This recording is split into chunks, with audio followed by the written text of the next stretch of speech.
Inter computer education की इस class में आपका स्वागत है। इस क्लास में हम डॉस के एक्सटर्नल कमांड के बारे में समझते हैं। सबसे पहले आज हम एट्रिप कमांड के बारे में समझते हैं। एट्रिप कमांड एक ऐसा कमांड होता है जो किसी भी डायरेक्टरी या फाइल को छुपाने में हमारी हेल्प करता है और छुपी हुई डायरेक्टरी या फाइल को वापस लाने में भी हेल्प करता है। इसको एक एग्जाम्पल के रूप में समझ लेते हैं। इसके लिए मैं यहाँ पर डॉस को ओपन करता हूँ। यहाँ आप देख सकते हैं मेरी डायरेक्टरी लैपटॉप है। डायरेक्टरी को कैसे बनाते हैं इसके लिए आप मेरे पिछले वीडियो प्लेलिस्ट में जाकर देख सकते हैं। एमडी कमांड से डायरेक्टरी बनाते हैं। अब अगर आपको लगता है कि इस डायरेक्टरी को छुपाना है तो यहाँ पर हम एट्रिप की हेल्प से इस डायरेक्टरी को हिडन कर सकते हैं, यानी छुपा सकते हैं। यहाँ पर हम कमांड लिखते हैं एट्रिप स्पेस देन इसके बाद +H। ध्यान रखें आपको जिस डायरेक्टरी को छुपाना हो उसके लिए आपको +H का यूज करना होगा, फिर स्पेस देना होगा, फिर डायरेक्टरी का नाम जो भी आपने दिया हो। मैंने फिलहाल यहाँ पे लैपटॉप दिया है और फिर मैं एंटर करूंगा तो यहां से ये डायरेक्टरी हाइड हो जाएगी। ये देखिए छुप गई है। अगर हम चाहते हैं कि हमारी कोई फाइल है वो भी छुप जाए तो एट्रिप +H स्पेस देन इसके बाद फाइल का नाम। मैं यहाँ पर आप देख सकते हैं मैंने मोबाइल नाम की एक फाइल बना रखी है, तो मैं मोबाइल लिखकर एंटर करूंगा तो यहाँ से आप देखेंगे ये मोबाइल नाम की फाइल हिडन हो गई है। अगर इनको वापस लाना है तो इसी कमांड में यूज करना होगा, लेकिन +H की जगह -H लगेगा। ध्यान रखिए H का फुल फॉर्म है हिडन। हम एट्रिप लिखते हैं, माइनस का मार्क लगा के H लिखते हैं और फिर स्पेस देने के बाद जो फाइल हमने छुपाई थी उसका नाम देने के बाद हम क्या करेंगे इंटर। तो हमारी जो फाइल थी वो यहाँ कहीं शो होगी इंटर करते ही। ये देखिए ये फाइल आ गई है और हम क्या करते हैं इसके बाद एट्रिप लिखते हैं, फिर से -H स्पेस और हमारी जो डायरेक्टरी थी उसका नाम देते हैं और फिर करते हैं इंटर। तो यहाँ पर आप देखेंगे ये देखिए डायरेक्टरी भी आ गई है। तो ध्यान रखें एट्रिप कमांड से हम किसी भी डायरेक्टरी को छुपा सकते हैं और फाइल को छुपा सकते हैं और एट्रिप कमांड की हेल्प से ही छुपी हुई डायरेक्टरी या फाइल को वापस ला सकते हैं। बस आपको इतना ध्यान रखना है जब छुपाना हो आपको तो +H और जब छुपी हुई को वापस लाना हो डायरेक्टरी या फाइल को तो -H का यूज करना है। अगला जो कमांड हम समझने वाले हैं वो है टाइप। एक एक्सटर्नल कमांड है। ये क्या करता है किसी भी फाइल के अंदर के मैटर को दिखाता है। इसको एक एग्जांपल के रूप में समझ लेते हैं। यहां आप देखेंगे मैंने एक फाइल बनाई हुई थी मोबाइल नाम की। अगर आपको ये इसकी फाइल के अंदर का मैटर दिखना हो कि मैंने इसमें लिखा क्या था तो हम टाइप कमांड की हेल्प से फाइल के अंदर के मैटर को देख सकते हैं। मैं लिखता हूं टाइप स्पेस देन उस फाइल का नाम जिसका मैटर हमें देखना है वो लिखते हैं और जस्ट एंटर। यहाँ आप देख सकते हैं मैंने 3 नाम दिए हुए थे Vivo, Oppo, MI। तो यहाँ पर जो भी मैटर इसके अंदर लिखा है फाइल के अंदर के मैटर को देखने के लिए हम टाइप कमांड का यूज करते हैं। टाइप लिखने के बाद फाइल का नाम दीजिए जिस फाइल का मैटर देखना हो और जस्ट एंटर कर दीजिए तो आपको फाइल के अंदर का मैटर दिखाई देगा। इसके बाद हम एक नेक्स्ट कमांड के बारे में समझते हैं जो है सॉर्ट। सॉर्ट कमांड एक ऐसा कमांड है जो लिखे हुए फाइल के मैटर को अल्फाबेटिकल यानी A to Z फॉर्मेट में लगाकर देता है। इसको एक एग्जांपल के रूप में समझ लेते हैं। यहाँ आप देखेंगे मैंने जब टाइप कमांड का यूज किया तो मोबाइल फाइल थी इसलिए इसका मैटर इस तरह से लिखा हुआ है जिसमें Vivo आया, Oppo आया, MI आएगा। अगर इसको अल्फाबेटिकल हम चाहते हैं कि पहले A से Z के रूप में हमारा डेटा है तो हम करेंगे शॉर्ट लिखने के बाद कमांड का नाम शॉर्ट है स्पेस फाइल का नाम जिस फाइल के मैटर को आपको सही करना हो तो हम देते हैं मोबाइल जस्ट एंटर। ये देखिए पहले भी टाइप में मैटर लिखा हुआ था और अब भी फाइल का मैटर लिखा हुआ है शॉर्ट में भी। अंतर यह है कि टाइप से केवल आपका लिखा हुआ फाइल का अंदर का मैटर आता है, लेकिन शॉर्ट कमांड की हेल्प से आप लिखे हुए मैटर को A to Z फॉर्मेट में कर सकते हैं। आप देख सकते हैं अंतर इस तरह से चेंज हो गया है। इसके बाद हम इसका एक नेक्स्ट कमांड समझते हैं। नेक्स्ट कमांड हमारा मूव कमांड है। इस कमांड की हेल्प से हम एक फाइल को एक डिस्क से दूसरी डिस्क में ट्रांसफर कर सकते हैं। इसके लिए हम इसका यूज करते हैं। इसको भी एक एग्जाम्पल के रूप में समझ लेते हैं। अभी आप देखेंगे मैंने यहाँ पर सी डिस्क को ओपन कर रखा है और मैं इसकी साइज को थोड़ा छोटा कर देता हूँ और इसके साथ साथ सी के साथ साथ मैं दूसरी एक और डिस्क को खोल लेता हूँ। यहाँ पर सेट करने के बाद दूसरा यहाँ पे स्टार्ट पे क्लिक करके दिस पीसी में जाके यहाँ पर मैं क्या करता हूँ, एक एच डिस्क को ओपन कर देता हूँ। ये देखिए यहाँ पर मेरी सी डिस्क है और यहाँ पर मेरी एच है, आप देख सकते हैं ऊपर लिखा भी है। और यहाँ करेंगे हम क्या, कमांड को रन, देन उसके बाद हमें पीछे उसका रिजल्ट शो होगा। हम चाहते हैं कि हमारी ये फाइल है जो मोबाइल नाम की, वो सी ड्राइव से सी डिस्क से हटकर एच डिस्क में पहुंच जाए। तो हम क्या करेंगे, इसके लिए हम कमांड मूव करेंगे, मूव कमांड का यूज करेंगे। तो होगा क्या, ये जो डिस्क सी है, लोकल डिस्क सी, इसमें मोबाइल फाइल है, ये फाइल यहाँ से हटकर एच में ट्रांसफर हो जाएगी, यानी कि यहाँ से हट जाएगी और यहाँ पहुंच जाएगी। इसको एग्जाम्पल लिखते हैं, एक एग्जाम्पल के रूप में मूव लिखते हैं, कमांड का नाम स्पेस। इसके बाद हमें हमारी ये फाइल किस डिस्क में है उसका नाम देना होगा। तो हम C:/ देन फाइल का नाम, इसके बाद स्पेस देने के बाद हमें जिस ड्राइव में अपनी इस फाइल को ले जाना है उसका नाम देते हैं H: और स्लैश नहीं, H: ही लिखना है और देन इंटर करते हैं।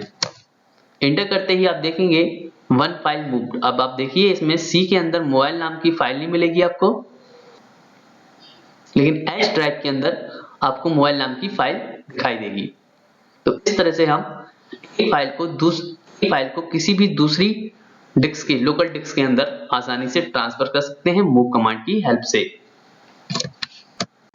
इसके बाद हम नेक्स्ट कमांड के बारे में समझते हैं। नेक्स्ट कमांड हमारा xcopy है।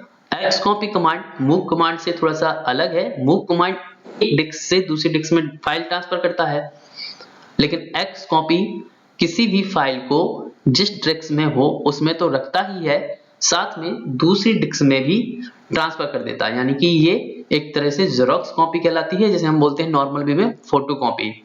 यानी ये दोनों ही जगह फाइल को रखने में हेल्प करता है। इसका एक एग्जाम्पल देख लेते हैं। यहाँ पर क्या करते हैं, ये जो खुली हुई डिस्क है इसको एच को फिलहाल मैं बंद कर देता हूँ और इसकी साइज को इंप्रूव करता हूँ, देन यहाँ पर इसका रिजल्ट से दिखाई दे। और इसमें जो भी लिखा हुआ है इसको cls कमांड से क्लियर कर देता हूँ स्क्रीन। देन आप अभी देखेंगे लैपटॉप नाम का यहाँ पर एक फोल्डर है, यानी कि एक डायरेक्टरी है, और यहाँ आप देखेंगे दिस फोल्डर इज एम्प्टी, यानी कि ये पूरी तरह से खाली है, इसमें कुछ भी फाइल नहीं है। हम पहले इसके अंदर एक फाइल को क्रिएट करेंगे। जब हमें किसी भी डायरेक्टरी के अंदर फाइल को क्रिएट करना हो तो हमें उस डायरेक्टरी के अंदर जाना होगा। इसके लिए हम cd और डायरेक्टरी का नाम लिखते हैं लैपटॉप और इंटर करते हैं। यहाँ मैंने ये कमांड आपको बताया हुआ था और लास्ट वीडियो आप देखें मेरे प्लेलिस्ट में जाके, उसमें आपको मिल भी जाएगा। ये एक इंटरनल कमांड है, सॉरी। लैपटॉप में आने के बाद हम कॉपी कॉन चलाते हैं, कॉपी स्पेस कॉन स्पेस कोई भी फाइल नेम, फिलहाल मैं abcd लिख देता हूँ और इंटर। यहाँ पर कुछ भी मैटर लिखने के बाद इसको सेव कर देता हूँ Ctrl+Z से, then enter. One file copy, यानी कि इसके अंदर लैपटॉप के अंदर एक फाइल हमारी क्रिएट हो गई है। इसको अभी हम रिजल्ट में के रूप में भी देखेंगे। फिर से हम क्या करते हैं, कॉपी कॉन लिखते हैं, देन xyz फाइल का नाम देते हैं, इंटर करते हैं। फिर से कुछ भी मैटर लिख देते हैं, इसको से Ctrl+Z करके सेव कर देते हैं। इसके बाद फिर से एक और फाइल बनाते हैं, कॉपी कॉन स्पेस मी, देन इंटर। और यहाँ पर भी मैटर को लिखने के बाद Ctrl+Z करके इंटर करके एक्सेप्ट लेते हैं, सॉरी इंटर करके इंटर करते हैं। Ctrl+Z दबाकर इंटर करते हैं। तो यहाँ पर मैंने अभी 3 फाइल क्रिएट की हैं, abcd, xyz और मी। एक बार इस लैपटॉप के अंदर जाके देख लेते हैं। ये देखिए 3 फाइल मेरी आ गई हैं, तीनों फाइल दिख रही हैं। अब चाहते क्या हैं हम ये चाहते हैं कि हमारी जो अभी फाइल है वो सी डिस्क में तो रहे, साथ में किसी और डिस्क के अंदर भी पहुंच जाएं। पिछला जो मूव कमांड था उसमें ये हो रहा था कि एक फाइल एक जगह से हटके दूसरी जगह पहुंच रही थी, लेकिन इसमें ऐसा नहीं होगा। इसमें क्या होगा कि आपकी जो फाइल है वो सी के अंदर तो रहेगी, साथ में दूसरी डिस्क के अंदर भी फाइल पहुंच जाएगी। इसके लिए मैं इसको फिर से यहाँ पे सेट कर देता हूँ थोड़ा सा, और फिर दिस पीसी में जाके एक और डिस्क खोल देता हूँ, इसे एच को ही ले लेता हूँ। यहाँ पर आप देखें इस तरह से यहाँ पर क्या है, ये बने हुए हैं फोल्डर। इसमें से किसी भी फोल्डर के अंदर, किसी भी डायरेक्टरी के अंदर हम क्या कर सकते हैं, उस फाइल को ले जा सकते हैं। यहाँ पर इसका एक रिजल्ट देख लेते हैं। इसके लिए हमें करना क्या होगा, एक और चीज करनी होगी कि अभी यहाँ से बाहर आना होगा, तो CD 2 टाइम फुल स्टॉप और एंटर करते हैं, तो यहाँ से लैपटॉप से बाहर आ जाएंगे और CLS कर लेते हैं, इससे क्लियर स्क्रीन हो जाए हमारी। यहाँ डॉस में क्या लिखेंगे, डॉस में लिखेंगे x कॉपी देन स्पेस। अब हमारी जो फाइल है वो कहाँ है, तो वो C में है, कॉलन स्लैश, और इसके बाद हमें क्या करना है, लैपटॉप, यानी कि हमें अपनी डायरेक्टरी का नाम देना है, देन स्पेस। और ये हमें कहाँ ले जाना है, तो हम ले जाते हैं H colon slash H disk में ले जाना है, लेकिन किसके अंदर, ABCD फोल्डर में। तो ABCD डायरेक्टरी देते हैं, ये हमारी डायरेक्टरी है डॉस के अकॉर्डिंग। नॉर्मल वे में हम इसे फोल्डर बोल सकते हैं। और जस्ट इंटर करते ही अभी एक और चीज दिखा दूं, ABCD देखिए ये directory this folder is empty, यानी ये क्या है, फोल्डर खाली है। और जैसे ही हम इंटर करेंगे तो क्या होगा, इसके अंदर कुछ फाइल आ जाएंगी, जो वो वाली फाइल आएंगी जो इसके अंदर थी, यानी ABCD मी और XYZ। इंटर करते हैं, यहाँ आप देख सकते हैं लिखा है 3 फाइल कॉपीड। और अब जाते हैं इसके अंदर, तो ये देखिए ये H डिस्क के अंदर है और C में ऑलरेडी लैपटॉप डायरेक्टरी के अंदर वही फाइल सेम टू सेम आ गई है। यानी कि जब एक जगह एक डायरेक्टरी से दूसरी डायरेक्टरी में फाइल ले जानी हो और हम चाहते हैं दोनों ही जगह ये फाइल रहे, तो X कॉपी का यूज कर सकते हैं। इसके बाद हम इसके अंदर नेक्स्ट कमांड के बारे में समझते हैं। नेक्स्ट हमारा कमांड जो है उसका नाम है इरेज। इरेज क्या करता है, जब आपके पास एक डायरेक्टरी के अंदर कई फाइल हों और उनको आप चाहते हैं कि एक बार में ही हटाना है, तो हम इरेज कमांड की हेल्प से सभी फाइल को एक बार में हटा सकते हैं, एक ही डायरेक्टरी के अंदर की। इसको एग्जाम्पल के रूप में समझ लेते हैं एक बार। यहाँ पर इसको हम क्लोज कर देते हैं और इसकी साइज को बड़ा कर लेते हैं। इसके बाद यहाँ पर क्लिक करते हैं। अभी आप देखेंगे मैंने लैपटॉप डायरेक्टरी के अंदर 3 फाइल बनाई थी। अगर हम चाहते हैं इन सभी फाइल को एक बार में हटाना है तो किस तरह से हटा सकते हैं, इसके लिए हमें क्या करना होगा, इरेज लिखना होगा। इरेज लिखने के बाद स्पेस देना है और डायरेक्टरी का नाम लिखना होगा जिस डायरेक्टरी के अंदर की फाइल को हटाना चाहते हैं हम। Then enter. एंटर करते ही आपसे पूछा जाएगा कि आर यू श्योर, आप हटाना चाहते हैं। अगर n लिखते हैं तो इसकी डायरेक्टरी के अंदर की सभी फाइल नहीं हटेंगी। अगर हम y लिखकर जस्ट एंटर करते हैं तो डायरेक्टरी के अंदर जितनी भी फाइल होंगी वो सभी हट जाएंगी। अभी हमने देखा था इसके अंदर 3 फाइल हैं।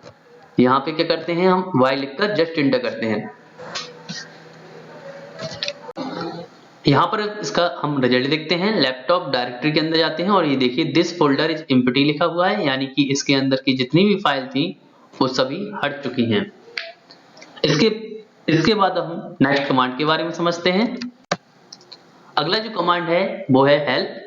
हेल्प एक ऐसा कमांड है जो क्या करता है, डॉस के अंदर जितने भी कमांड हैं उनका डिटेल दिखाता है, यानी कि किसका क्या यूज है। एक बार में अगर आपको सभी कमांड के बारे में समझना है तो आप क्या करें, हेल्प कमांड को चलाएं यानी रन करें और उसमें सभी कमांड की लिस्ट आ जाएगी, उसका क्या यूज है उसके सामने लिखा होता है। इसको एक एग्जांपल के रूप में समझ लेते हैं। इसके लिए मैं क्या करता हूँ, डॉस की साइज को बड़ा कर लेता हूँ और CLS कमांड चलाता हूँ, एंटर करता हूँ। देन इसके बाद यहाँ पर करता हूँ हेल्प लिखते हैं और जस्ट इंटर। यहाँ आप देखेंगे एक लिस्ट आई है जिसमें आप देख सकते हैं A to Z फॉर्मेट में अल्फाबेटिकल सभी कमांड के नाम लिखे हुए हैं और उनके ठीक राइट साइड में उनका डिटेल लिखा हुआ है। यानी कि यहाँ पर आप देख सकते हैं इस तरह से आपके सभी कमांड ये लिखे हुए हैं और यहाँ इनका पूरा डिटेल्स दिया गया है। इसके बाद हम नेक्स्ट कमांड के बारे में समझते हैं। इसकी साइज को पहले हम छोटा कर लेते हैं। अगला जो हमारा नेक्स्ट कमांड है उसका नाम है एग्जिट। एग्जिट क्या करता है? एग्जिट एक ऐसा कमांड है जो हमारे डॉस को बंद करने में हेल्प करता है। इसको देख लेते हैं किस तरह से वर्क करता है। यहाँ हम क्या करते हैं, डॉस की साइज को थोड़ा बड़ा कर लेते हैं और डिस्प्ले को CLS करके क्लियर स्क्रीन कर देते हैं। देन यहाँ पर एग्जिट लिखते हैं और इंटर करते ही आप देखेंगे यहाँ पर डॉस एक्चुअली में बंद हो गया है। तो एग्जिट कमांड मैंने बताया था डॉस कमांड प्रॉम्प्ट को बंद करने में हेल्प करता है। यहाँ पर मैंने आपको कुछ एक्सटर्नल कमांड के बारे में समझाने की कोशिश की है। अगर आपको किसी भी तरह का डाउट है तो आप कमेंट कीजिए, मैं कोशिश करूंगा जो आपने पूछा हुआ उसके बारे में आपको पूरी जानकारी दे सकूं। फिलहाल इस वीडियो में इतना ही। धन्यवाद।